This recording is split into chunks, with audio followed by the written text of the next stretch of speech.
You're live. All right. Hey, everybody. I'm Mike McShaffry. I'm one of the senior engineers here at Art Craft Entertainment. And next to me is my friend and colleague, Jason Hughes. Hi, I'm Jason Hughes. I'm also working here at Art Craft on various technological gizmos and things. Technical term. Indeed. Yeah. Yes. Right.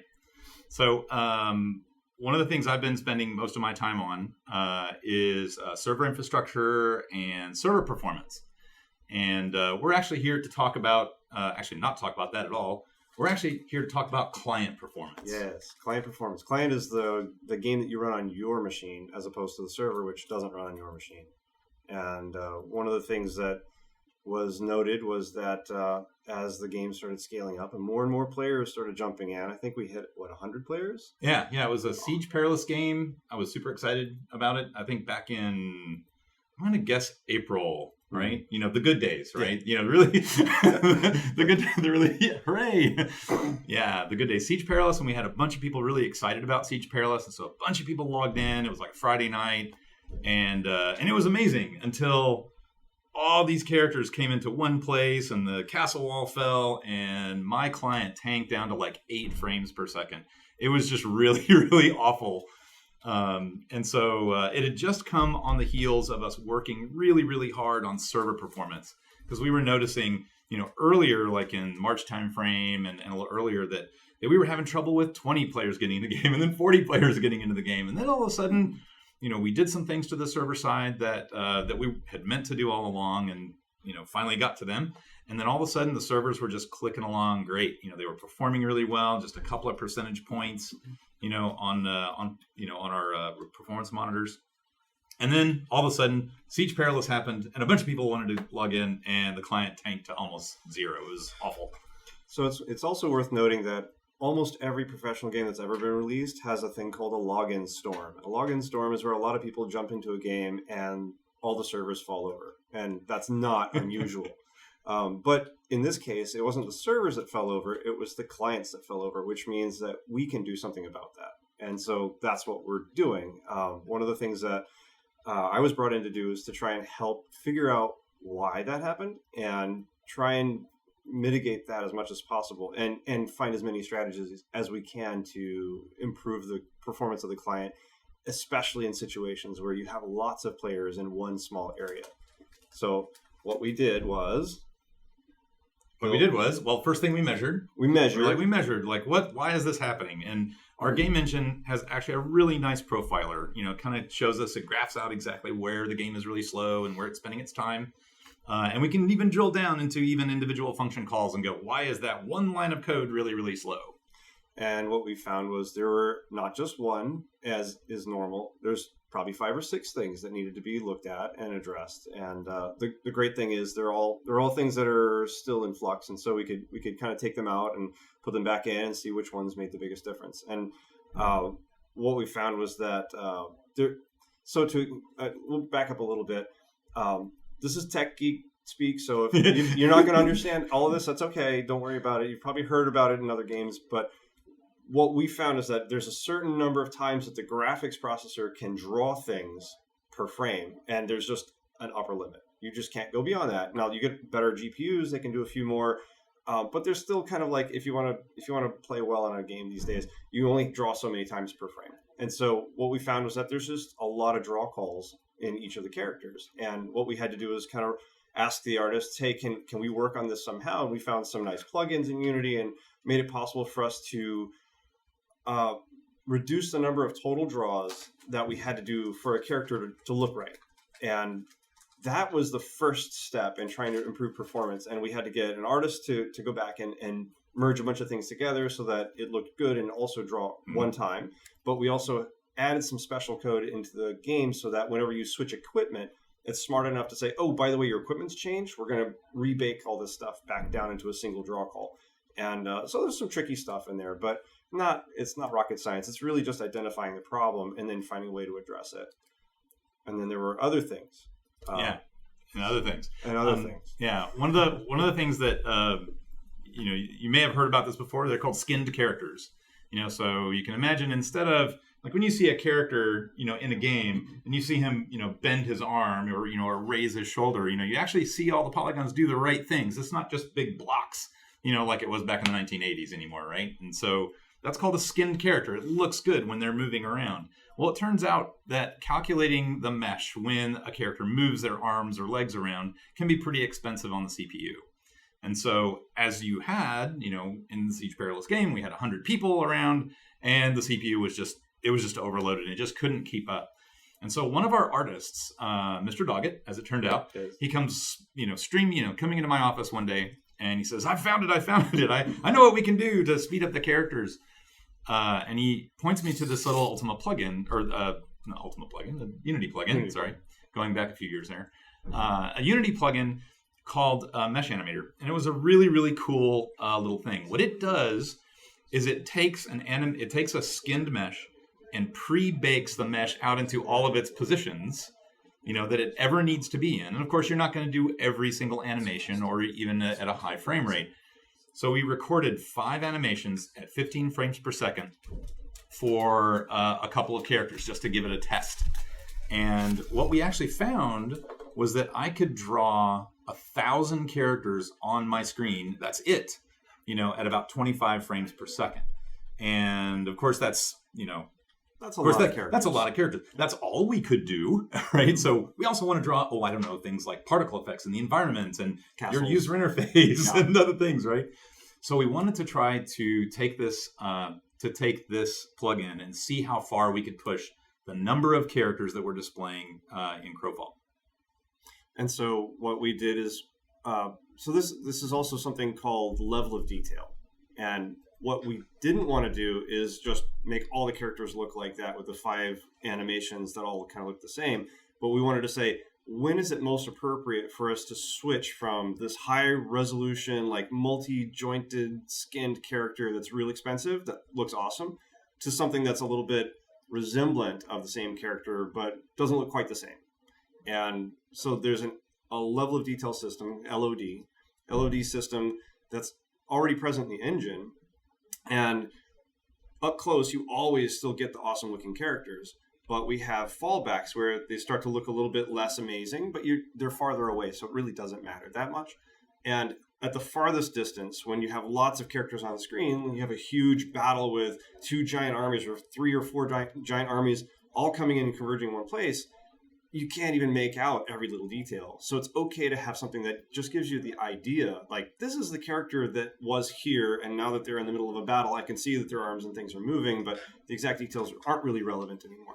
So that's the place where we started pushing all these resemblant characters, but we can draw hundreds or even thousands of them. And so we have this graceful fallback where it starts to it performs better, but has less graphical fidelity. And so by stacking these 2 different techniques, one drawing characters in fewer total batches, and also by having something that's not even a skinned mesh anymore, which, by the way, the original Doom only used vertex skinned meshes, which is a really awesome trick because we're, throwback to John Carmack. Thanks, man. Yeah, thanks, man. So this is a great little technique. And by doing that, we get to skip a lot of unnecessary computation, which you really won't see anyway because the guys are tiny, tiny, tiny. So... and should we show off what we've got, or should we talk a little bit more? I think we should hold off. Yeah, we should hold off just a minute, because I think it's important to say what we're really going for, and the kind of hitching on to what you were just saying, is it's important that we show the best game we possibly can show, right? So the environment should look amazing, the characters should look amazing. The particle effects should look amazing every single second. As fast as, your computer can draw them, we're going to display as much stuff as we possibly can.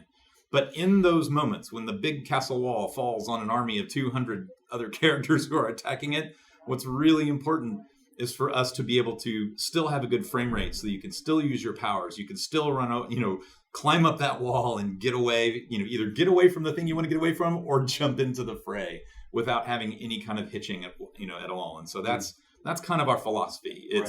It's draw as much as we can, as fast as we can, until the client just can't do any more. And then we're going to start pulling back, so that your frame rate stays high, and that you'll still have a really good play experience no matter what. Right. And some of the things that this is preliminary. Okay, so this is still pretty early. You're not going to see this in the next build of the game, not yet, but we're getting there. What we have is this dynamic level of detail system, whereas a normal level of detail system in most games is purely based on distance. And the farther away something is, the less fidelity they're going to have, and the cheaper it is for it to draw or to compute. This is a little bit different, and it's I would say unusual, but it's also unusually cool, because what it does is it means that we can say, this is our frame rate target. And when the frame rate target is, we're blowing it away, then we're going to raise the fidelity and make everything look amazing. Whenever we're slowing down a little bit because there's a wall is falling, we have too many characters in the screen or whatever, we're going to kind of back off a little bit and raise the frame rate by pushing some of the detail a little bit to the lower resolution. And by doing that, we ensure that the game is going to play smoothly. We ensure that you're going to have a fun game experience, not just a beautiful one. But we make sure that you feel like this is the experience you want to keep having. Like, you're going to have a pegged frame rate as much as possible. Are there hitches? Yeah. There's still a few little bugs. That's why I'm here. That's why I'm working. But there are things that some of the things, for example, that we dial down on is the number of skin meshes that we have out there. So we go to the vertex animated versions. We also pulled back a little bit on certain expensive full screen effects, like, for example, blurring and fogging and blooming and sun shafts and all these other cool things that you may have heard of. They're really awesome details, but when you really want to kick butt at 30 frames a second, you can't have that on all the time. If you have an awesome GPU, you'll never notice that they disappear. You probably won't notice them anyway because you're busy killing things, but if you are starting to dip down, we may turn some of these things off to make sure that your frame rate is good. And there's also certain UI elements that we may be pulling back from at certain times when it's just a lot of clutter and too much rendering on screen and you can't even see the action. That may be some of the cases where certain things disappear a little bit or fade out or whatever. So it's a very dynamic system, and we're just starting to hook it up. And we're going to be making decisions about what makes sense to turn on and turn off. And it should never affect gameplay. Just make sure that the performance is good and you can continue playing at the frame rate that we want you to play at. Right. I think it's also a good thing to say what frame rate we're trying to hit. Right. Because there's a lot of games on consoles these days, or actually games in VR are trying to hit like 120 frames a second. Right. A lot of consoles try to hit 60. And some of them do, some of them don't. I've certainly worked on a few that didn't. Hey, I worked on the Wii though, so yeah. Give me a break. It's hard to hit 60 on the Wii. It's hard to hit 60 on the Wii. So what we're attempting to do, obviously, is we're going to have the fastest frame rate we can possibly have. But when you look at your typical experience, when you're hitting 60 frames a second, you're all grins, man. It's all smiles, and you don't even notice anything at all except for smooth play. Yeah, Crash Bandicoot was 60 frames a second. If you remember Crash, yeah. It was amazing, and That's it was really, really fast. 30 frames per second, I think is still, I would say it's good, right? But you can start to notice the difference, right? When you get down below 25 and hit into the low 20s and 20 especially, you really begin to notice there's just something not quite right. And that has to do with, how you perceive sight, right? How information goes from your eyes into your brain. And that happens for most people around 22 frames per second, sometimes as low as 19. Yeah, that's called persistence of vision. And it's the way that your brain tricks yourself into thinking that an object is real because it's moving through space. And if you have enough frames per second, it feels smooth and real. If it's a little bit low, it doesn't feel so real. If you've ever seen what is it called? It's not a rotoscope. Anyway, it's a little animated zoetrope. Or whatever. Zoetrope. Yeah, that's right. You'd have a bunch of little frames in there, and you spin it around. You kind of look through a hole, and you see this character animating that you've drawn on some sheets of paper. You kind of believe that it's animated, but usually it's like 10 frames a second, and it's kind of choppy, and that's what happens when you have a low frame rate. Is like everything looks a little choppy, and you don't really believe it so much. Mm-hmm. So we don't want choppy; we want awesome. So awesome is a lot higher than 10. It's really closer to 30. And the problem is, if you think about it in terms of time, if you have 10 frames a second, you can cut a second into 10 different pieces, and you have 1/10 of a second. If you have 30. Each one of those frames has to be 1/30th of a second. So the difference between 10 frames and 30 frames is you have to do things 3 times faster. That's right. Which means if you start slowing down, you start lowering your frame rate and things get slower. And that's why we optimize, because optimizing means we can do things faster, and that gives you a better frame rate. Indeed. I think it might be time to show some stuff. Should we show some stuff? I think we should show some stuff. Let's show some stuff. Yeah, let's show some stuff. Can we show some stuff?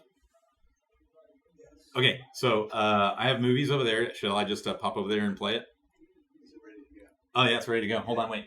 Hold on, let me go over there. Okay, hold on. I'm going over there, and then I'm going to hit play, and I'll come back, I promise.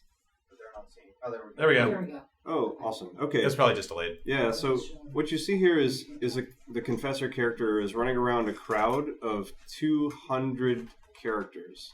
And that's 200 live real characters. They're not connected to a network, but they are, as far as the game's concerned, simulated, fully articulated, animated characters.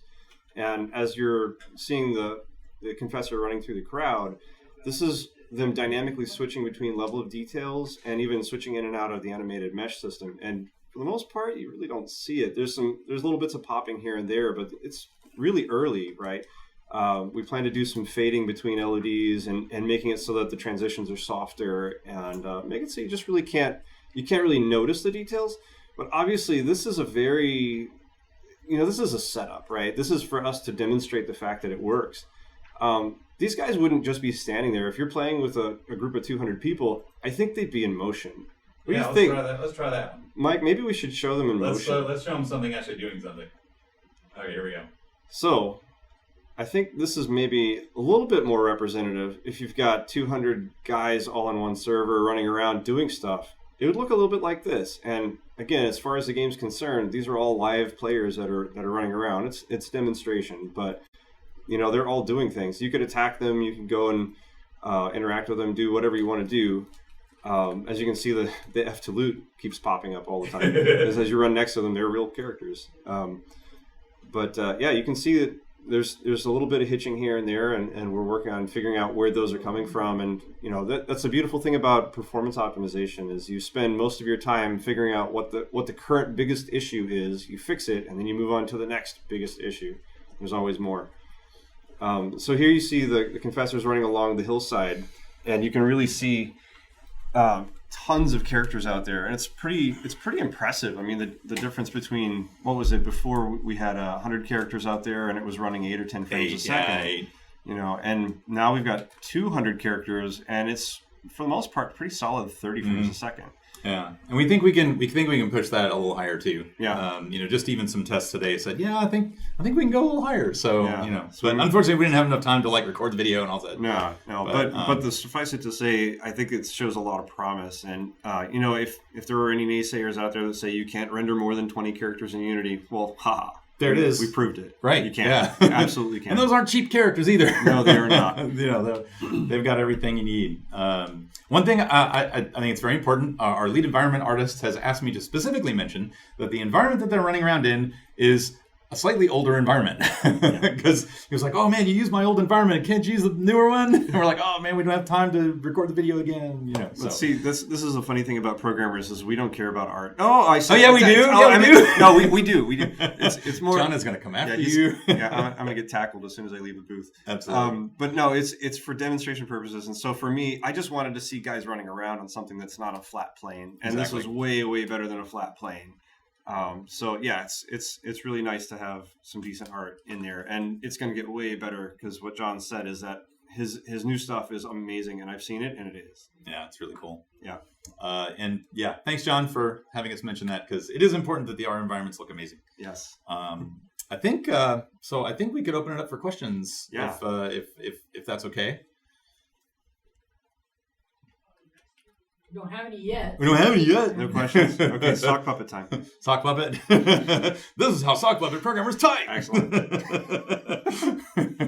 will tell you, Mike, that when the camera first came on and you were sitting there, they had the Mr. Mike fanboys. Oh, they all want to know what color my hair is, this week, right? Hey, I colored my hair yesterday, or actually my wife colored my hair yesterday because we were doing this today. It's very important. Okay. So, shout out to Robin, who, by the way, is watching this stream right now. Hi, Robin. Hi, Robin. What specs were on that test? What specs? You mean video card specs, I assume? Yeah. Specs of the machine? That is an NVIDIA 960 mobile. So not the highest end you can get. The 970 is a bit better, and it's not a desktop. So, it's very achievable stuff if you have a relatively recent laptop. And what I found is that even cranking it up a little bit further, we still have plenty of headroom. So I think people with lower end machines can still pretty much play. Yeah, I think the where that breaks just a little bit is if you have a 2 gigabyte video card, I think you're in better shape. Yeah, there's a lot of people out there playing with the 1 gigabyte cards that do struggle, and that's something that we are aware of, and that's going to be yet another optimization pass, at some point. Once we get a little closer probably to release. So one thing I do want to mention, and this is like super cutting edge. I don't want to promise anything, but it's crazy. But after these optimizations, I actually ran the test using the onboard chipset, the Intel chipset, and it ran very well. We actually were getting 25 to 30 frames a second or better. That's amazing. Most of the time, which is ridiculously good for an Intel. So, yeah, I think you'll be all very pleased whenever the changes roll out. I think Intel will be pleased too, actually. Everybody loves to complain about the internal chipset. So, yeah, that's good. I hope that you guys understand this because, I'm not a technical person and this one is beyond me. So, I hope this is in your language. Can or will the game be able to run an exclusive mode so that we can take advantage of FreeSync, G-Sync, Crossfire, SLI? Right now, the full screen toggle is actually a window positioned over the screen. It's not exclusive mode. I don't think there's a reason we couldn't do it. Yeah. It's just... I don't see any reason why we can't do it. Checkbox, if that's important, yeah. Mm-hmm. Yeah. I don't know that I can guarantee you if there's any problem, we're going to be on the phone to Unity and say, hey guys, there's a problem with exclusive mode. Why doesn't it help? work? So, and of course, if there is any problem, they'd be more than willing to help us out, How many draw cells are you going for per scene? Probably draw call. The number of draw calls we're going for per scene is minimum. So whatever the number is, we want less. And what John is going to give us is a lot more. Yeah. So we're probably this is artists and programmers doing the tug of war of how do we make the game pretty, how do we make it fast. And that's just the way it works. So realistically, we're looking at maybe 1 or 2 draw calls maximum per character, and then the environment is as much as we can push. Yeah, and I think before you did your optimization, we were getting dozens, if I'm not mistaken, because that's what I call. It was a lot, and then when you put all those together with 50 or 60 characters on the screen, it all adds up, and everything will slow you down just a little bit more. Yeah, I don't want to give you a firm number because I think it's going to fluctuate, but what I've been seeing and aiming for is probably in the 600 to 800 range, but it may be higher. It just depends on the environment. And it will probably change based on what's going on too, right? Because if you're out in the middle of nowhere and you're exploring, then we really want that environment to just be stunning, and I know John does too. And there's no reason we can't do that, but if you're in a huge pitched battle in the middle of a campaign, then we want the characters to look really, really good too, so that you can tell what's going on and you can make good game decisions. Right. Why is the current client limited to a maximum of 60 frames per second? Oh, why is it max limited? Maximum. Actually, that's just a setting. We could actually turn that off if we wanted to. But I think we just leave it on, really. That's basically VSync.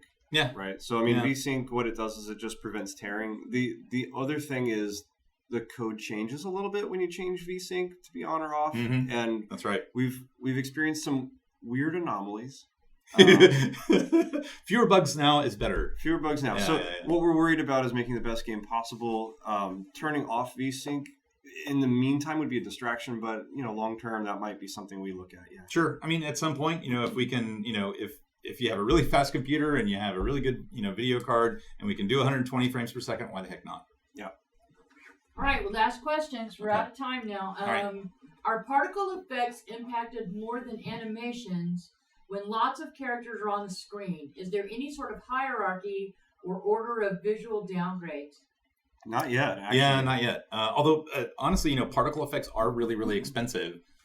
because they cause what's called overdraw. So imagine like if you have lots of smoke or lots of big stars or something like that are flying across your screen, it's almost like the screen is being drawn again and again and again to overlay all those beautiful effects. And so obviously the more that happens, the slower the frame rate you're going to get. So at some point we will be looking at optimizing particle effects to make sure that the frame rate doesn't really slow down.